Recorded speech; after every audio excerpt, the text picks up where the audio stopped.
अब हम बात करेंगे आतंकवाद पर पश्चिमी देशों के दोहरे मापदंड की। खालिस्तानी आतंकी हरदीप सिंह निज्जर की हत्या का आरोप भारत पर लगाने वाले जस्टिन ट्रूडो इस मामले में अपने पश्चिमी साथियों से समर्थन मांग रहे हैं। इस मामले में अमेरिका की तरफ से एक ऐसा बयान आया है जो आतंकवाद के मामले में उनका दो मुहा चेहरा दिखाता है। एक खालिस्तानी आतंकी की हत्या को कनाडा ने अपने देश की संप्रभुता पर हमला बताया तो अमेरिका उसके समर्थन में आकर खड़ा हो गया। अमेरिका के राष्ट्रीय सुरक्षा सलाहकार जैक सुलिवन ने निज्जर पर हुए हमले को बेहद चिंताजनक बताया। उन्होंने यह भी कहा कि अमेरिका चाहता है कि खालिस्तानी आतंकी निज्जर के हत्यारों को सजा दिलाई जानी चाहिए। अमेरिकी एनएसए ने यह भी कहा कि इस तरह के मामलों में भारत को किसी तरह की रियायत नहीं दी जाएगी। इस बयान को अमेरिका का कनाडा को मिले समर्थन के तौर पर देखा जा रहा है।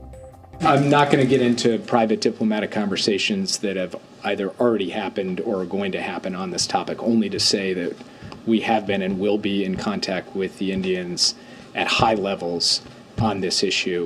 It is a matter of concern for us. It is something we take seriously.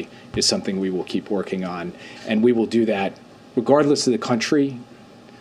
There's not some special exemption you get for actions like this. Regardless of the country, we will stand up and defend our basic principles, and we will also consult closely with allies like Canada as they pursue their law enforcement and diplomatic process. आतंकी निज्जर की हत्या के मामले में America का stand बिल्कुल साफ है। वो मानता है कि कनाडा में उसके ही नागरिक की हत्या हुई है, इसीलिए कनाडा को जांच का अधिकार है। यही नहीं, वो मानता है कि निज्जर की हत्या के दोषियों को सजा दी जानी चाहिए। जैक सुलिवन ने अपने बयान में खालिस्तानी आतंकी हरदीप सिंह निज्जर को अलगाववादी बताया है, जिससे यह भी साफ हो रहा है कि खालिस्तानी विचारधारा को लेकर वो कहीं ना कहीं कनाडा की सोच से इत्तेफाक रखते हैं।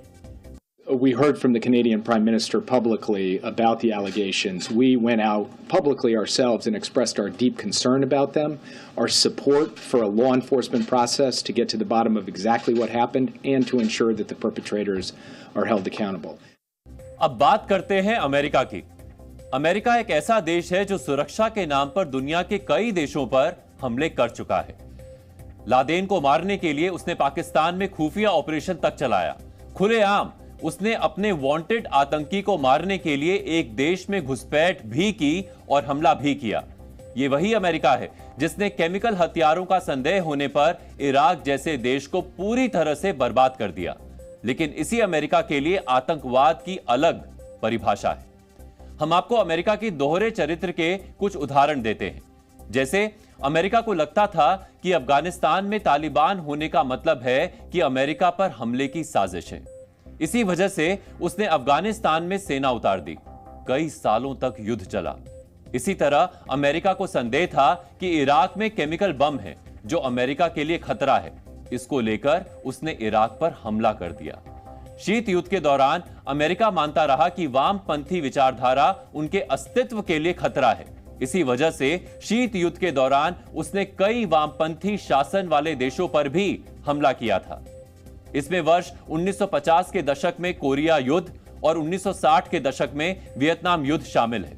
इसी तरह 1973 में जब लैटिन अमेरिकी देश चिली में समाजवादी उम्मीदवार सैल्वाडोर अलेंडे राष्ट्रपति चुनाव जीत गए थे, तो तत्कालीन अमेरिकी राष्ट्रपति रिचर्ड निक्सन ने CIA को चिली के खिलाफ आर्थिक युद्ध छेड़ने का निर्देश दिया था।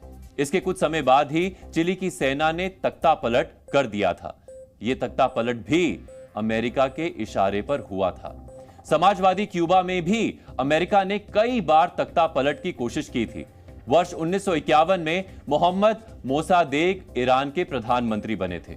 2 वर्ष बाद उन्होंने ईरान की तेल इंडस्ट्री का राष्ट्रीयकरण कर दिया था, जिसके बाद CIA ने उन्हें सत्ता से हटाने की योजना बनानी शुरू कर दी थी।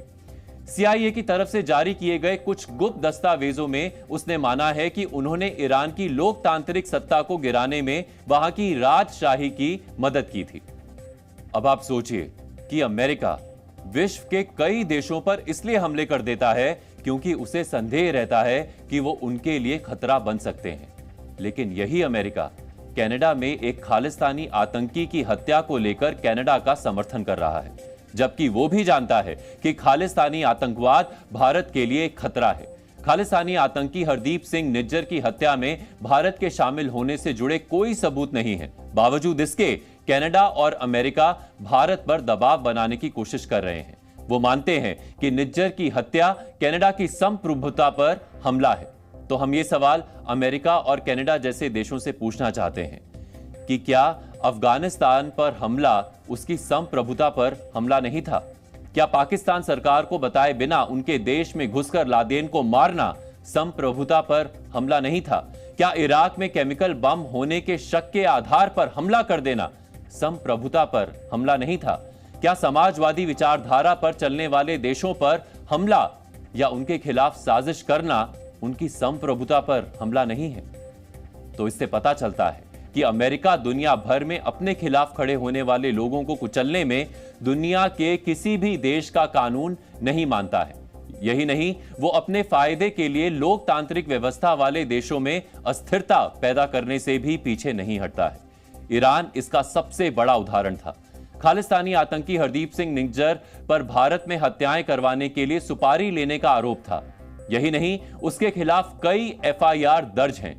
बावजूद इसके कनाडा और अमेरिका निज्जर की हत्या के मामले में भारत को दोषी ठहराने के लिए एक्शन मोड में नजर आ रहे हैं।